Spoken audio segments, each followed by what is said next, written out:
Dr. Scotty Horey, faculty member at the Music School of Delaware, an endorsing artist and clinician for Sabian cymbals, Vickforth sticks, Mapex drums, and majestic percussion. Here we are at lecture number 6 from my YouTube series, Tools for the Journey. And again, this lecture series has the goal of providing you 8 of the most important basic academic disciplines for human thought and human problem solving and human inquiry. And of course, my goal here is to give you tools so you can think about the challenges of the present day and the challenges in your life with your own devices. And I'm not going to detail any one given particular issue in any of these topics. I'm just going to give you the basic tools.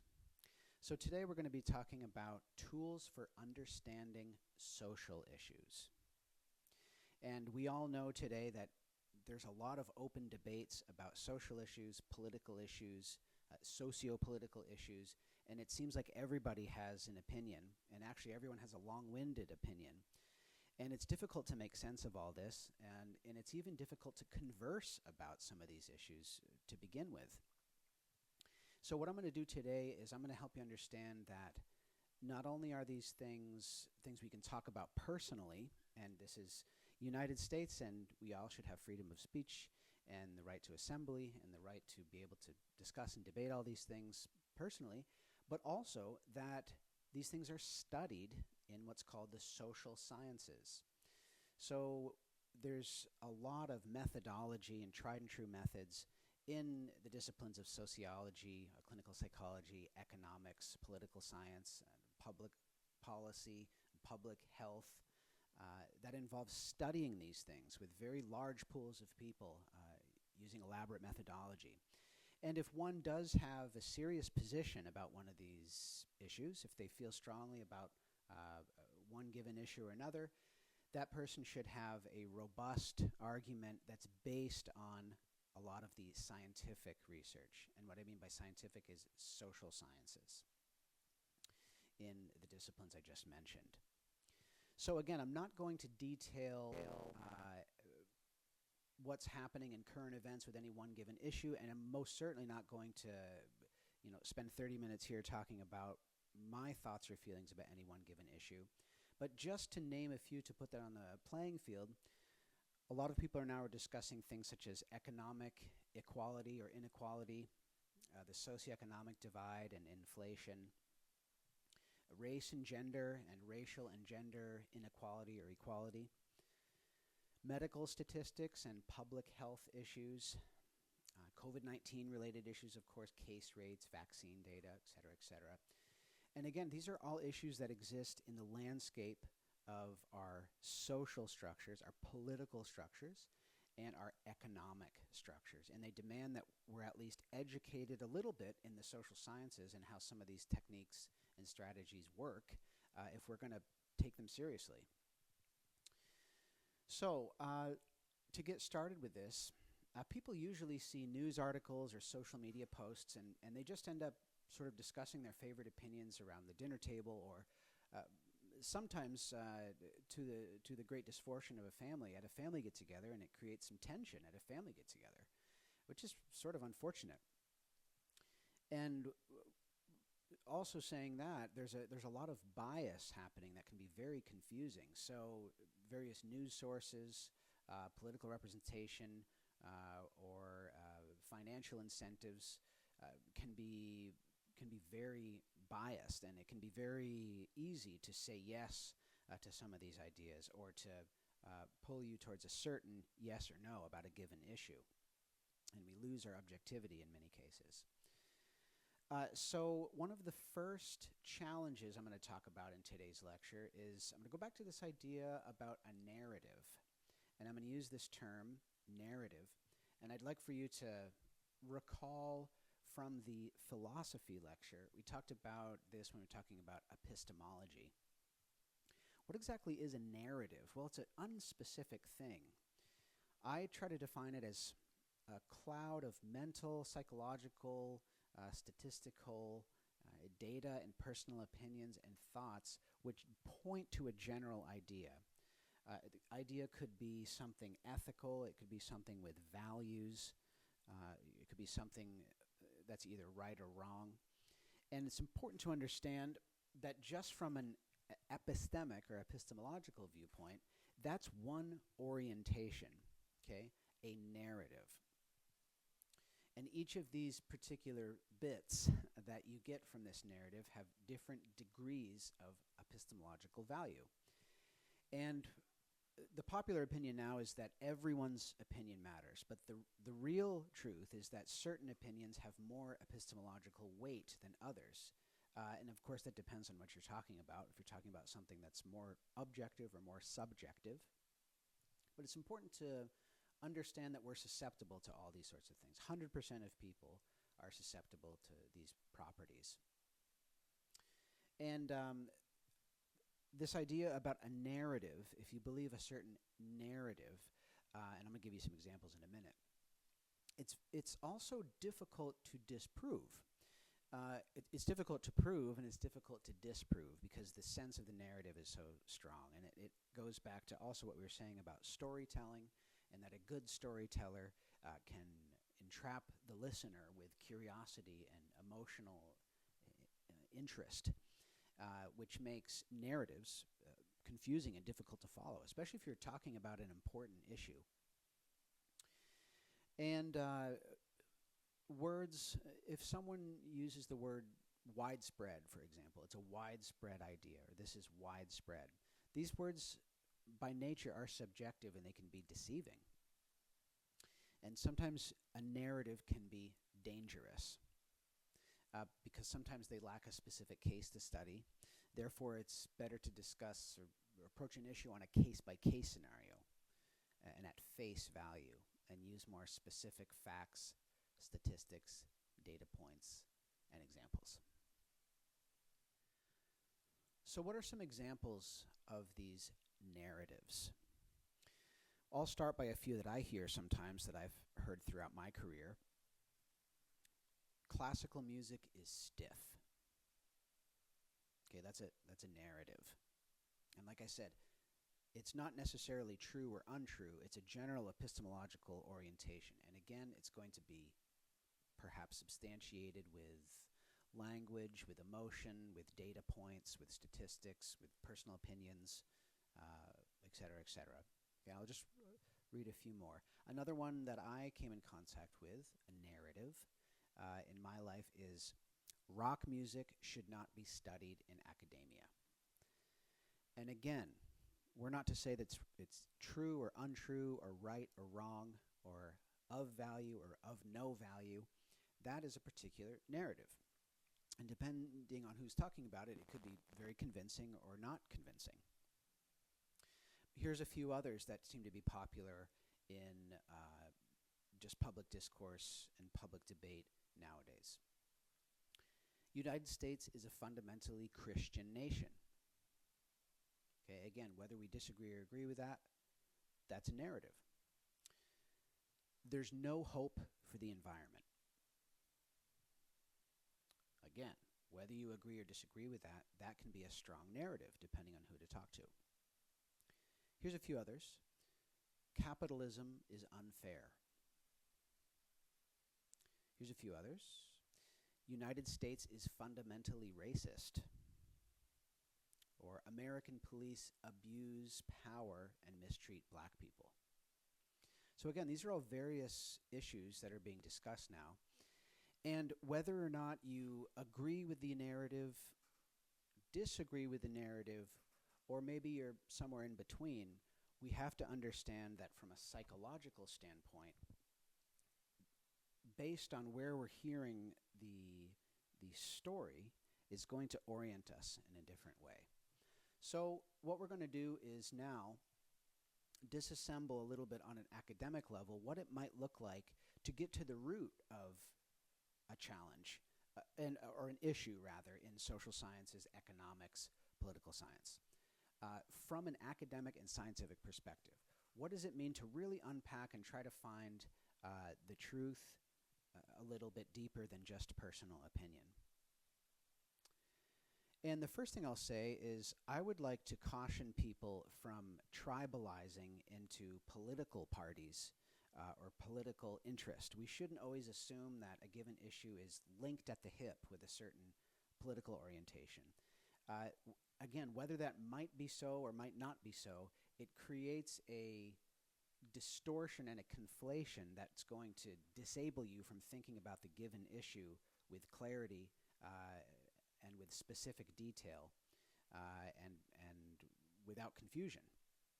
So again, some of the examples I just read off earlier, some of you might be thinking while you're watching this, well, that one is a conservative idea, or that's a liberal idea, or maybe that's a racist idea, or that is a radical left idea. So again, whether or not those things might be true, I might caution people to be careful of attaching those things to a given issue, because it may distort your ability to think about that given issue again from an academic and scientific standpoint if you're going to try to find a deeper expression of the truth. Another fascinating thing that started to happen, one of many fascinating things that have started to happen in things like public discourse and public debate, as well as different psychological mechanisms that have turned on that social scientists and psychologists have been studying since the rise of the internet and all of the tech that's changing, is something we call an echo chamber. I found this really interesting, and I think it's particularly strong with online communities. So this idea of narratives is very relevant in our lives nowadays, which are very influenced by algorithms, especially those who use devices frequently or use news apps or social media or YouTube frequently. The various interests of people and how a platform and social media can actually pick up on that and feed you content. And it's very important to know that a lot of these big tech companies, they intentionally feed you content with with a strong purpose of keeping you on the platform. So for example, in YouTube, you might think that what's next on your feed is something that, I'm an academic and an intellectual, so I tend to think that maybe the next video on my YouTube feed is because it relates to it, and that it might be the next chapter, the next step in learning. But that's wrong. The reason it shows up on something like YouTube is it's based on an algorithm that's designed to keep you on the platform longer, so you watch more ads, for example.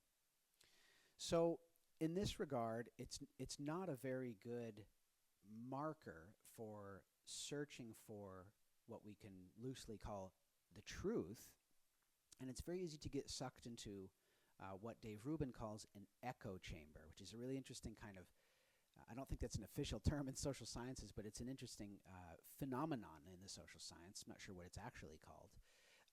But an echo chamber is you start getting the same type of input from similar sources and a similar group of people, and you develop a strong bias in your thoughts and beliefs. And they can carry over into making mental mistakes into the truth of some of these issues. So without getting into a specific issue in this lecture, I want you to reflect on that. And we'll talk a little bit later on ways to avoid some of these things. Okay. So this idea of an echo chamber relates to this idea about a narrative and its danger on not understanding the opposing viewpoint especially, and other orientations psychologically and philosophically. So think of it like you're looking at something from a certain angle and you're placing judgment on it. Maybe you're at the grocery store and you're trying to find a fruit that doesn't have any mold on it or something. I just went to get some ginger root for my girlfriend and it was covered in mold. So maybe that's why I'm thinking of this example. So you can look at it from one angle, and you think of it kind of a tribe of people or a group of people that all have their kind of books and stories and cameras and video cameras that they've used, but it's all from this one place. You're only able to see the fruit from this position. Now you might hear someone maybe once in a blue moon, if you go hang out at a place you don't usually hang out, or you go to a website that you don't usually go to, you might hear someone talking about that fruit from the perspective of over here. And if you've been talking with all of these people for so long, that assessment from that other person is going to sound really wrong and really confusing. And likely you're going to have a psychological bias to attack that person's opinion right away and say, no, that's not quite right. That's not wrong. That's not what I'm seeing. But of course, one of the themes in this lecture series is open-mindedness, and realize that there's really more we don't know than there is that we know. And we have to keep searching for the answers and truth, and to grow our general cognitive ability, and to welcome diverse opinions and epistemological diversity. So what I'm saying is that that person on that totally opposite side of that apple might see a little bit of mold there, or might see a problem, or might see something that this group of people did not see. And it's important to hear that person out and hear what they have to say objectively. Again, in a perfect world, utopia, we would all be able to evaluate things objectively.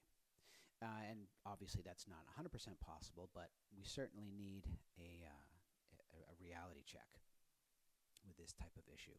And remember, this is actionable. These are actionable concepts you can put into play. And there's a very close to home mechanism that's happening here, which we talked about in the the applied neuroscience lecture, which is that it starts to affect the dopamine system. And in the worst cases, what happens when the one of the things that can happen when the dopamine system stops performing in a homeostatic way or a natural healthy way is one can develop addiction, either with a substance or a behavior, because the nucleus accumbens in the brain starts to get disoriented and does not produce a normal baseline dopamine level, and you start to develop an obsession with whatever the substance or the behavior is, and that's obviously one of the pathologies to addiction. So as disturbing as it might sound, companies like Facebook and Google and YouTube, they do know this, whether it's explicit or implicit, and that's part of the way that they formulate these algorithms to feed you new content. So, in a way, they're sort of hacking your brain. And again, this isn't a conspiracy theory, it's just plain and simple truth and plain and simple science. So now that you know that, I would encourage you to rethink how you use some of these platforms. So the other thing too is in the case of social media, let's say talking about social and political issues, one of the strong algorithmic forces is negative emotion. So one thing that the engineers do know is that there's data that suggest news and posts about negative emotions, say resentment or anxiety or injustice, tend to get more hits. So if we're talking about mindfulness and meditation from our prior lecture, I might urge you to think about how that desire to seek out the negative emotion might be influencing your usage of some of these platforms, whether it's conscious or subconscious. And of course, also that has to do with emotional regulation, and also trauma to a certain extent, subconscious minor trauma or memories that might be projecting their way into your social and political beliefs, for example. And we know that there's a lot of correlations between political belief and psychological temperament or psychological history, or just simply things that get you riled up, and the desire to want to seek that out, which also can have to do with the dopamine system in the nucleus accumbens, or the dopamine system in the nucleus accumbens, and the way that dopamine receptors get changed when you start to expose yourself to similar stimulus for the same effect. Let's just to tease out this idea a little bit more, let's use a very extreme example of this phenomenon. And social scientists are very aware of something that's called mass hysteria, or other similar phenomenon would be sociogenic epidemics, or psychogenic epidemics. And social scientists and doctors have known about these things since the 1500s. And basically, it involves the spreading of what Gadsod would call a parasitic idea. Very fascinating stuff. So basically, what I'm saying is it's entirely possible, and history has shown this since the 1500s, for a very large population of people to be completely confused all at the same time.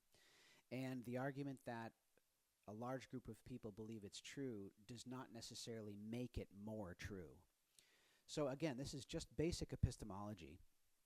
And let's just think of a couple of these mass hysteria examples throughout history. Here's a funny one, and of course I have this well cited in my bibliography as coming from a credible source. There was an interesting case in Mount Pleasant, Mississippi in 1976. School officials suspected drug use after 15 students fell to the ground writhing. But no drugs were found, and hysteria is assumed to be the culprit. And this particular instance started to spread socially as rumor and fear, which is typically how mass hysteria and psychological epidemics start. And several months later, 300 out of the 900 students, that's 33% of this school, stayed home without proper approval, stayed home for fear of catching this mysterious illness. And that's a great example of mass hysteria. So when they did a detailed workup of these 15 students, there was no drugs that were found, there was no physiological abnormality found, but it was enough, the rumors and the fear spreading was enough to convince 33%, 1/3 of the student population, to stay home and miss out on their education. So that's a good example of mass hysteria. And again, these things are interesting, but beyond their intellectual interest, the utility of this still works into the theme of this entire lecture series. I'm giving you tools for your journey. And clearly, we need to scrutinize any type of discussion or claim using education and general cognitive ability before we believe it's the truth or before we pursue it further. And that's the point I'm making here. Another interesting point that goes with the same idea is that there was a study conducted in 2022 with 96 participants that said there was a correlation noticed between education level or positive education level and the ability to avoid what's called cognitive distortions and catastrophizing when discussing any particular issue. So let me say that again because it's a bit confusing. So according to this study, this is 2022, in Cognitive Science, in Cognitive Science, the name of the journal, there's a positive correlation between the amount of education you have and your ability to monitor what in psychology is called cognitive distortion or emotional catastrophizing. So that means the lower your education level, according to this study, the higher your risk is for developing cognitive distortions or catastrophizing negative emotion. Very interesting. Okay, so again, more argument towards education and improving your general cognitive ability.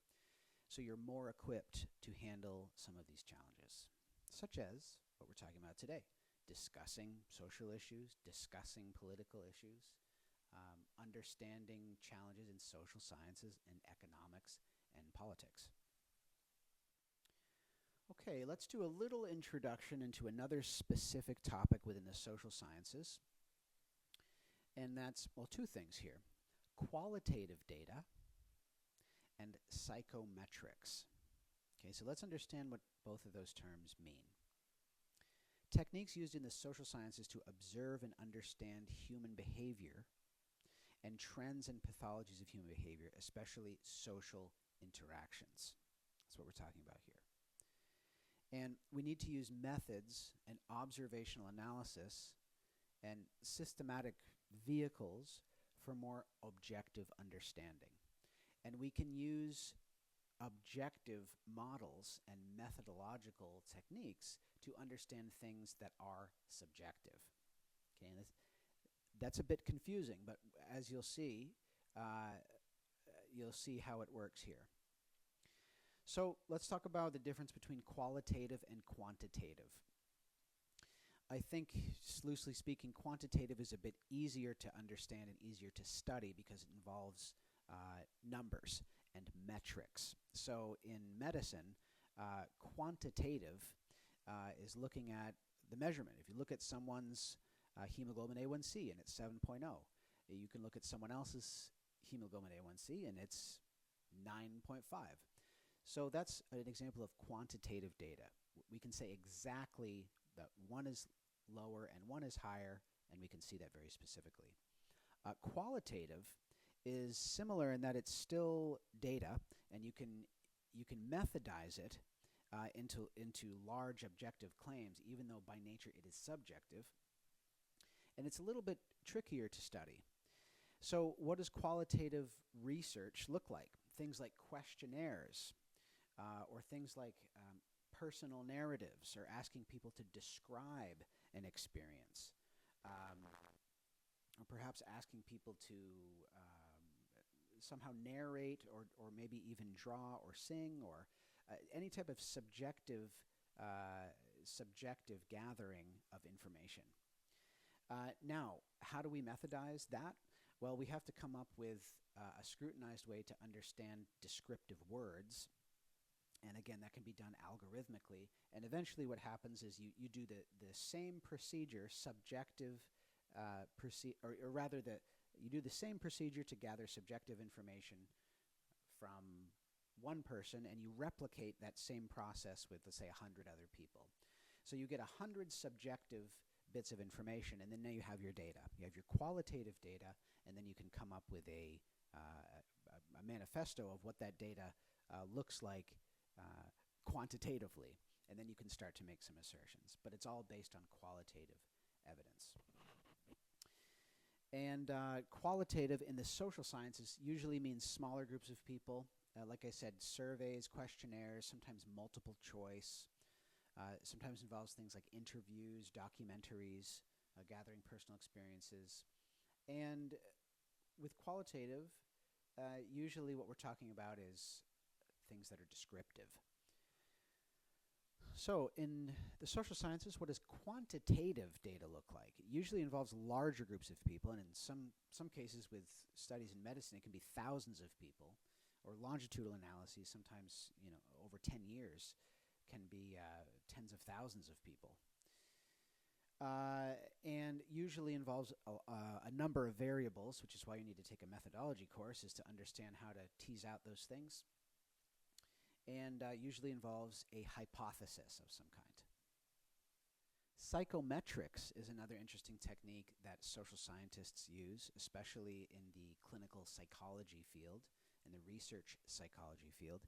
And it's kind of a confusing term. And whenever you hear the prefix psycho attached to any word, you might think, oh, that means someone's crazy or something. But actually what psycho means as a prefix is anything that has to do with the psychological component. So what psychometrics are is ways to methodize large groups of people into these general categories of psychological experience. Now we all know, of course, and especially being a creative person, that everyone's internal subjective experience is vastly different, and that's why the field of phenomenology exists and mindfulness and meditation, to investigate your internal subjective experience. Now, with that said, we can still make general basic assessments about what larger groups people fit into with regards to psychological orientation. Now, those are large resolution ideas. They're not completely descriptive to any one individual. They're just larger categories. So one example, which I'm going to talk more about later in our psychology lecture, is the ocean model. And that is one of the most widely, if not the most widely used technique to understand personality types in scientific psychology literature. And it was developed through psychometric analysis.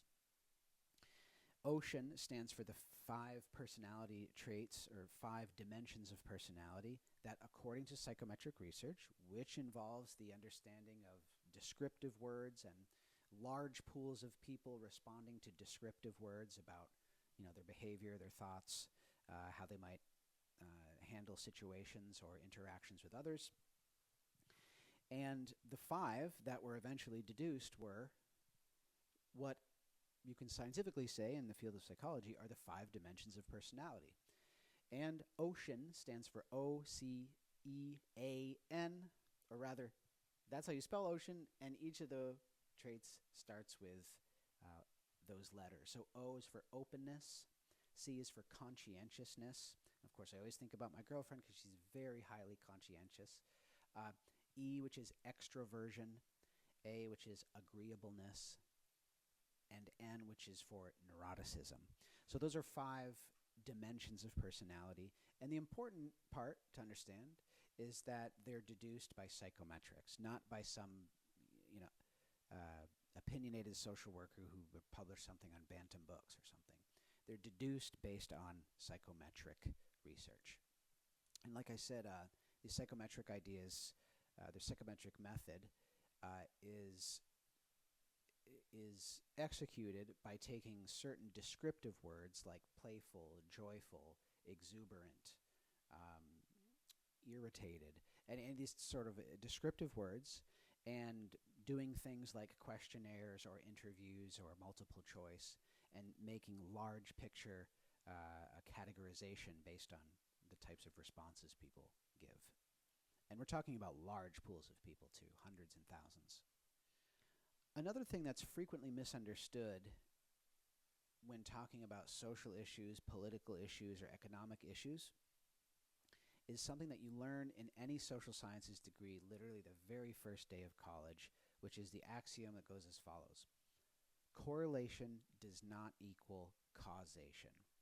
And in research methodology, if the researcher makes a conclusion of a causation based on a correlation, that's considered an error. Some people call it a CC error, or a correlation causation error. So it's very important to know that if you see 2 things happening at the same time, whether both are increasing, both are decreasing, or they're what's called inversely proportional, meaning as one increases, the other one decreases, or as one decreases, the other one increases, it's not necessarily causing it. You're just seeing a correlation. A causation requires more quantitative evidence or metric evidence, or in some cases, like in medicine, biological evidence. Correlation usually involves less evidence. And again, whether or not there's a relationship, we can only, again, that's what science is just whittling down the best version of the truth we can. We almost always never know all of the facts, or all of the truth, rather. So that's the difference between correlation and causation. And I've prepared a little example for you here. Let's take a look at this. Here's an example of, you look at these arrows. Let's make the assertion that, just for the sake of example, that reading leads to greater life expectancy. Okay, let's just say that for a moment in an effort to tease out an example. And let's say a study shows this. Now, that very well could be true. Now, the first one is hard to define, like what exactly constitutes reading, what kind of reading, for how long, what kind of books, is the person distracted, not distracted. And life expectancy, which is very easy to measure because there's a simple metric of how many years you live. Granted, the person's not lying, which could all be potential methodological problems. So you have something that's hard to define, and then you have something that's easy to define at the other end of the arrow. And it would be a correlation causation error to simply assume that reading causes greater life expectancy, let's say. There could be a third variable. There could be 10 other variables that are playing into possibly the strongest force of influence as to the projected or alleged outcome, which is greater life expectancy. And in here, it says wealth and social status. It very well could be a very strong indicator of life expectancy, although it's not noted in this particular study. We assume that it's reading if we subject people to reading, and we have a control group. Okay, so that basically explains this correlation causation problem. I'm going to invite you to, while discussing social issues, try to take anybody's statements at face value and investigate their point in great detail. Try to observe if you're imposing any other baggage or judgments about what the person might be saying, and question yourself whether those things are appropriate in your assessment of what they mean and what their point is.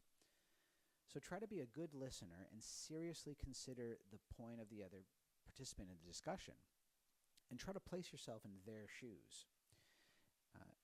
Try to be in the present moment, just like we were talking about with the mindfulness, and avoid prejudging the point before you fully understand it. And is it possible for you to be in the moment and listen without drawing on stereotypes and categories? That's a question I'll ask for you. And, for example, if you hear someone discuss racism, don't assume that they're conservative. Simply listen to their point at face value. Or if someone's discussing a diversity initiative in their company, don't assume that they subscribe to all the other perspectives that you might associate with diversity, say on the left. These might be accurate associations, but it's going to prevent you from fully listening to the point and judging it at face value. All right, so as tradition goes with each one of these episodes, I'm going to give you some action items that I'm going to invite you to consider implementing into your day-to-day or week-to-week. How can we take some of this information and use it in some useful way, even if it's something really small? And that's the purpose of this series, is to give you 8 of the most general disciplines that all of human history has used for thinking and solving problems and educating ourselves about how to live and understand better lives. Today, of course, we talked about tools for understanding social issues. We didn't talk a lot about social issues. We talked about tools to understand social issues. So let's go ahead and do some of these action items. First one is look at reliable sources that use sound methodology when conversing about these particular issues and discussing statistics. And there's a lot of quality peer-reviewed journals in social sciences. For health, of course, this would be CDC, WHO, Mayo Clinic, Johns Hopkins Medicine, anything like that, which is the credible organizations. And for other disciplines, there's more blah, blah, blah, blah, erase that. Okay. The next action item would be to diversify the sources in which you engage in topics or current events and issues. This will be an effort towards removing bias, or at least obscuring strong bias. You lessen your chances of being subject to bias if you diversify your sources. This could be the news sources you listen to. This could be the social groups or social settings. This could be listen to different podcasts than you're used to doing, or different credible lectures on the web, always checking credentials, of course. And this will give you a different perspective because, of course, social issues are very nuanced and complex, and different people will represent the same issue very differently and cite different facts.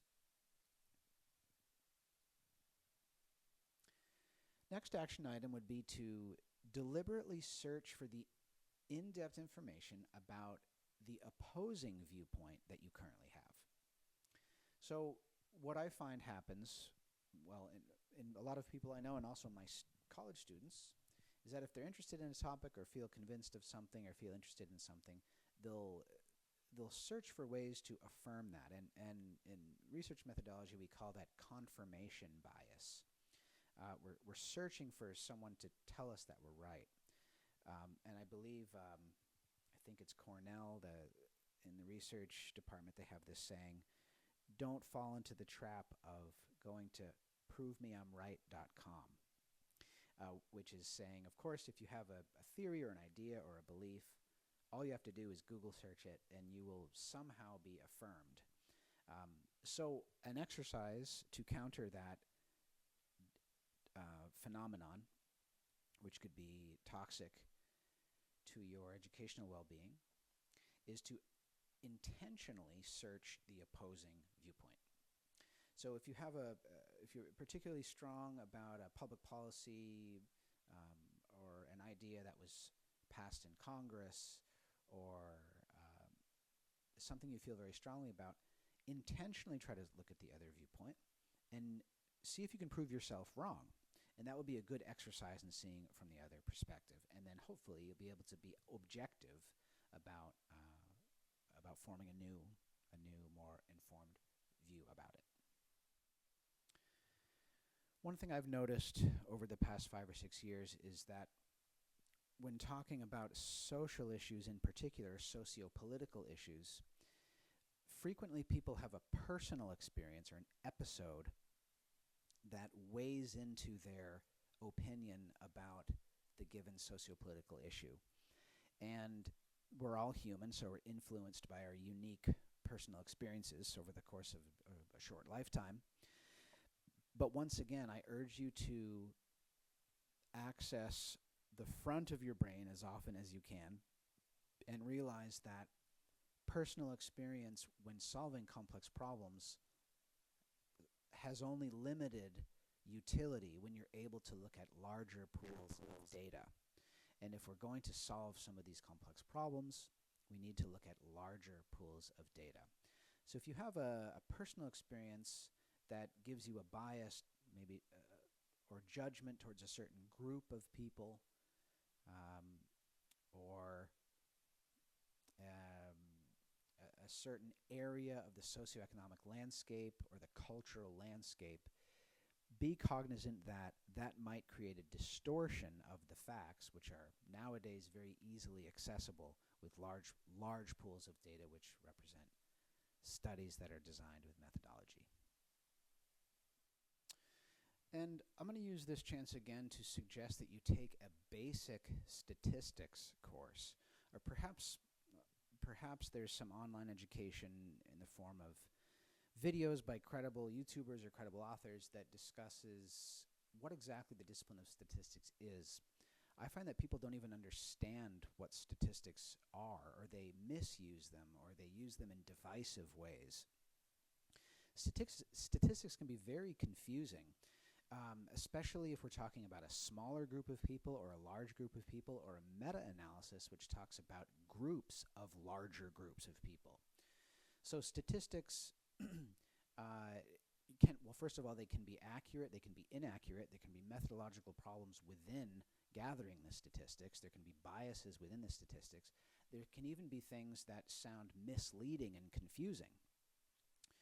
So for example, if we're talking about the social sciences and we're talking about, let's say, black population, sometimes we could cite a statistic about black people and totally miss the idea that some of them might be Afro-Brazilian and some of them might be West African.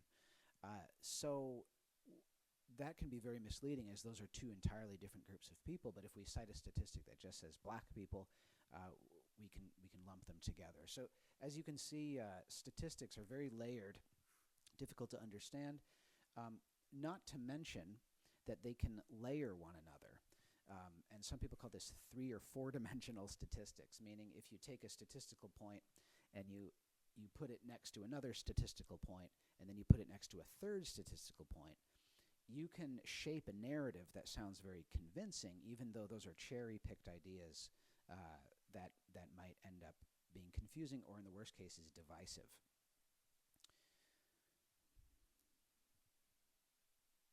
So I would urge you to learn a little bit more, and again, I won't do that today in this lecture, but I want to urge you to learn a little bit more about how statistics work and how they're gathered and how they're used correctly or incorrectly. And beware of those who use statistics in a performative way or a divisive way in the context of a narrative or some semblance of storytelling.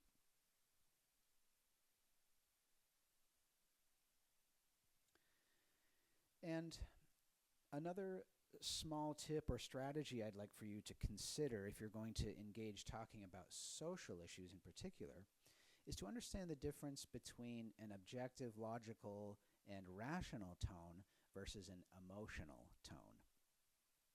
And when talking about personal issues or personal relationships, emotion is very important. And when you're talking about, in my case, music or creative expression, emotion is very important. But when solving layered, complex problems, emotion has very little utility. And it's important to try to shape a discussion if you're going to talk about something like social issues, which can tap at people's emotions and become personal. It's important to shape the discussion into more of an objective, logical tone. And that is that is one of the changes I hope to see in our future, that we can talk about some of these challenging things without accessing strong emotion. One of my hopes for the future is that we can start to learn how to look at some of these challenges rationally and be able to have discussions with one another that are objective and logical. And I can also say that in psychology, we do understand that negative emotion in particular can frequently lead to cognitive distortions or limiting beliefs. And that's very dangerous when someone is allegedly trying to solve a complex problem. And of course, an extreme example of that, which would be psychotic disorders, in which case the negative emotion becomes so intense, or the emotional activity in the brain, or the neurotransmitter activity in the brain, some of the mechanistic activity of the brain becomes so distorted that in the worst cases, people with, say, schizophrenia or borderline personality disorder or bipolar disorder might have psychotic symptoms such as delusions, in which case they actually can't see reality from imagination. They can't discern one from the other. So that would be a very extreme example, but I'm using that as a way to help you understand that negative emotion, if not regulated, if not at least somewhat regulated to the best of one's ability, can create cognitive distortion and limiting beliefs. And again, when you're solving complex problems, and social issues are very complex problems, in some cases more complex than math or biological problems, you just can't risk creating any type of cognitive distortion of the facts or of reality. So that's just a short warning into the shortcomings of negative emotion in the context of these discussions about social issues. So along that same idea, we can't get too fixated with group identity. What clearly has way more relevance is individual identity. And we can't become too close to statistics about groups of people.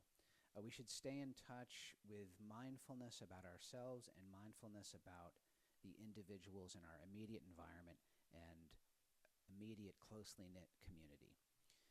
And hold an individual accountable for their individuality, individual traits, qualities, and skills. Western civilization is based basically on the ultimate freedom and potential of a single individual. That's one of the major goals of a democracy. Therefore, we need to root ourselves in this principle. and take every opportunity to hold an individual accountable for their uniqueness. And of course, we can use statistics about groups of people as a general guidepost to help us understand large-scale issues such as that of behavior or maybe public policy or social implementation or relational dynamics or cultural differences, just to name a few. And of course, this is a general axiom for any academic discipline, is the more specific data you have sometimes is better. So the level of resolution of knowledge that you have is generally better. So in implementing something like public policy, sometimes we have to use large-scale bits of information about groups of people to make decisions. Or if we're trying to implement a new treatment protocol in medicine, one of the only things we can do, with some small exceptions of looking at case studies, is look at large pools of data and large resolution assertions in order to make good decisions, because we're dealing with a large group of people. A quick example of that in the medicine field is that what MDs or endocrinologists tell diabetics who have type 1 diabetes or type 2 diabetes is that they should have a hemoglobin A1C of 7.0 or lower. Now, that's a good general idea to spread to a large population of people, because if you have 7 or below, that means clinically we understand that you're less likely, substantially less likely, to get complications. In the case of diabetes, is things like neuropathy and vision problems. But obviously, as you get to know an individual more, you find that someone's optimal health who has diabetes is found well below 7.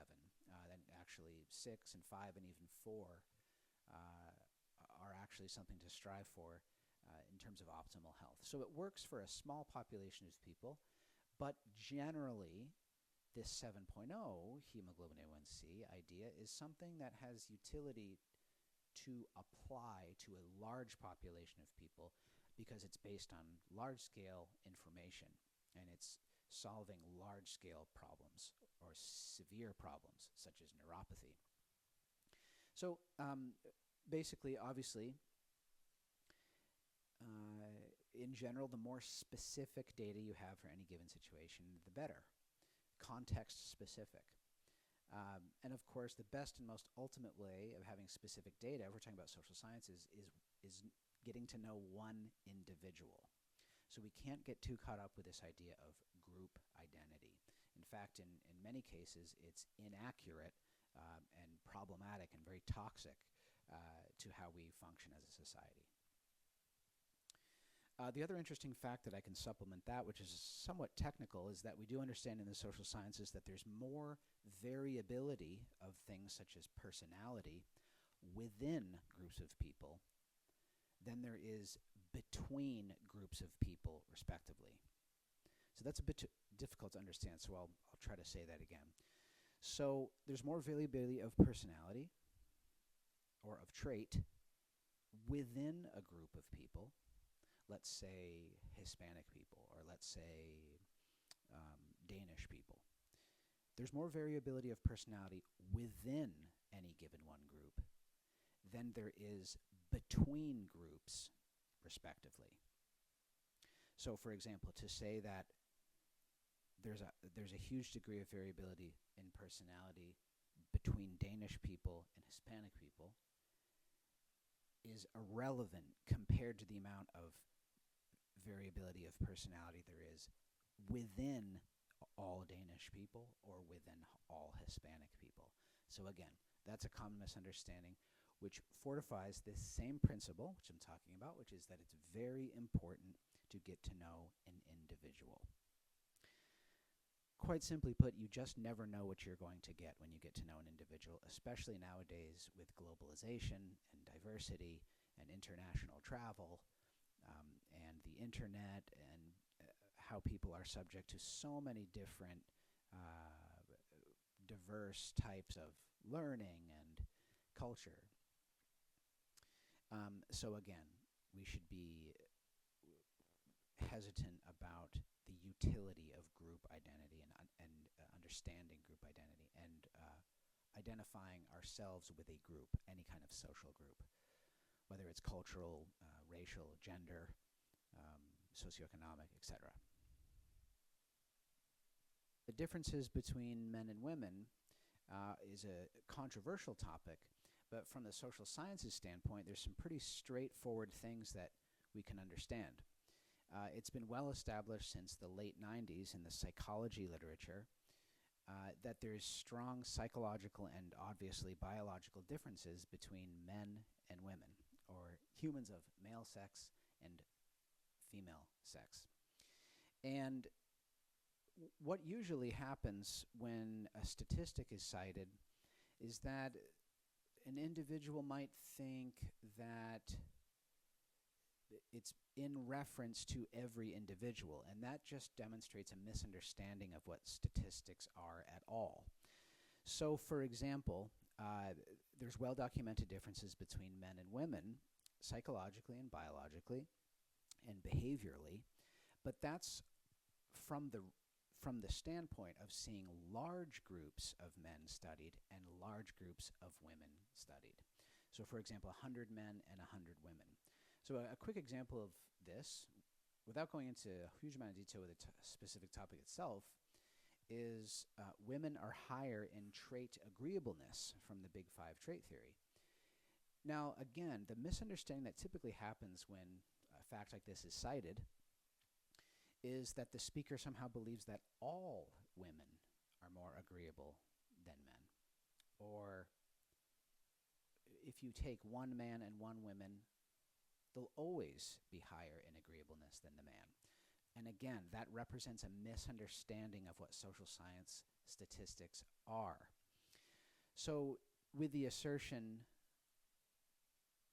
that women are higher in agreeableness than men, all I'm saying, and all that is said in the social sciences and psychology, is if you take 100 men and 100 women, research since the late 90s, so meta-analyses, hundreds of papers, say that most likely there will be more out of those 100 men that score lower in agreeableness on a psychometric test or a personality test or a psychological examination. And there will most likely be more of those women who score positive or high in agreeableness.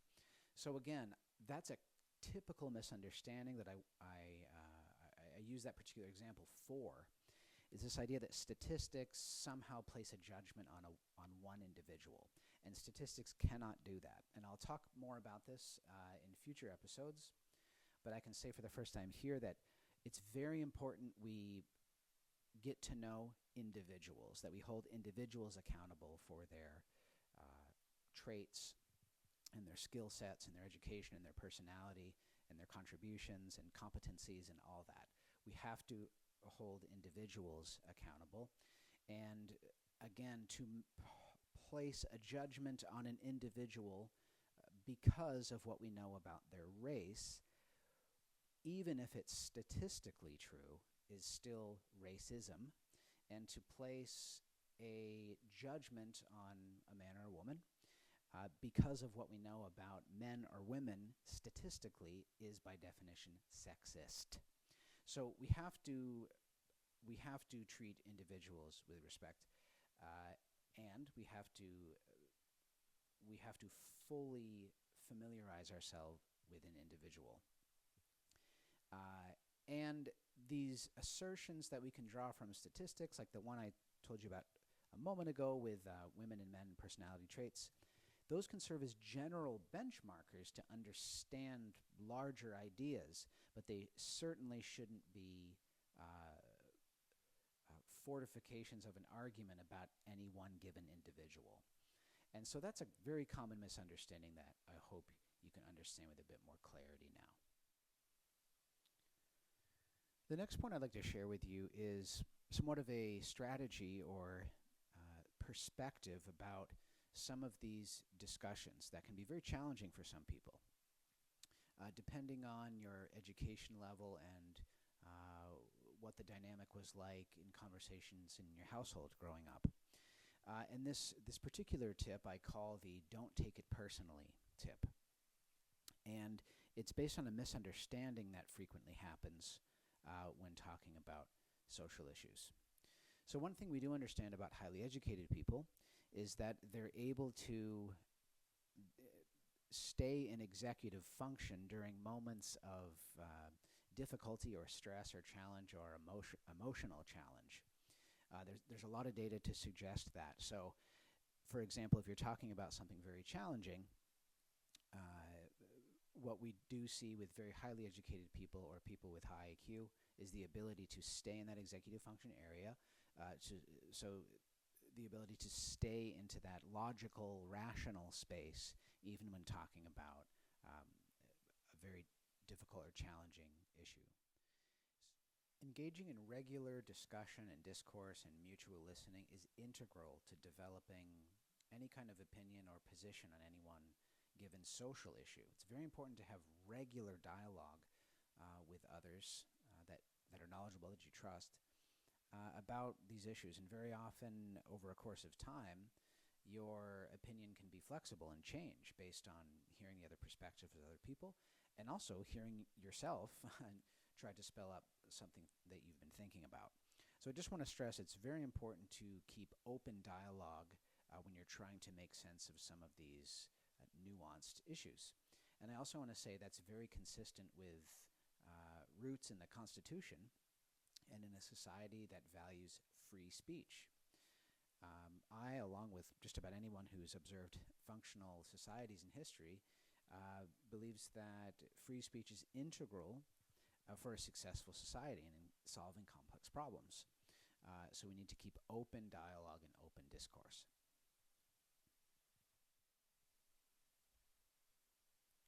Okay, so let's just do a little review of everything we talked about today in tools for understanding social issues. So I gave you an introduction to begin with, which basically had the thesis statement of there's a lot of scientific methods for understanding social issues. We don't always simply have to rely on our opinions or the opinions of others or the opinions of our favorite podcaster, for example. There's scientific ways to understand social issues. In education, anthropology, psychology, history, sociology, economics, political science, and in public policy studies and public health studies. And beyond the introduction, we talked about how some of these large-scale issues demand us to know at least a little bit about some of these scientific methods, or a little bit about how to look at statistics and how these things are measured in some case, so we can have better informed opinions and positions about these things. Because, of course, also many of us have power, everyone, at least in the United States, has power to make change in various leadership structures, through our votes, through leading others, through being influential, to speaking up. So we owe it to ourselves to learn a little bit about some of these techniques. So I brought you through that. We talked a little bit about bias, namely ideological bias and political bias. We talked a little bit about this interesting concept of a narrative and how that has to do with a very old human custom of storytelling, and also the inherent risks in that. And we talked about how camping various things into political pools can actually be toxic for understanding the subject matter or the given issue itself. And I provided some encouragement for us to think about any given issue for face value instead of tribalizing it or camping it into a particular political party or group identity party or group identity circle.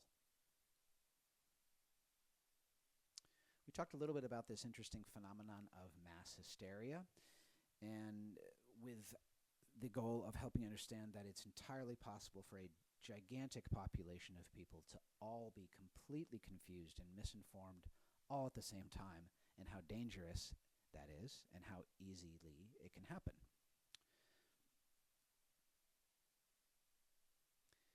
All right, we talked a little bit about defining what qualitative data is versus quantitative data.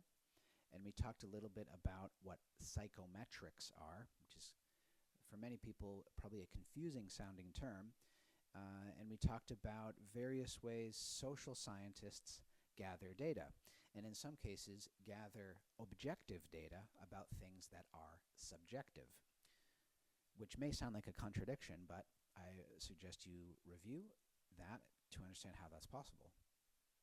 And of course, to get us closer to some semblance of the truth.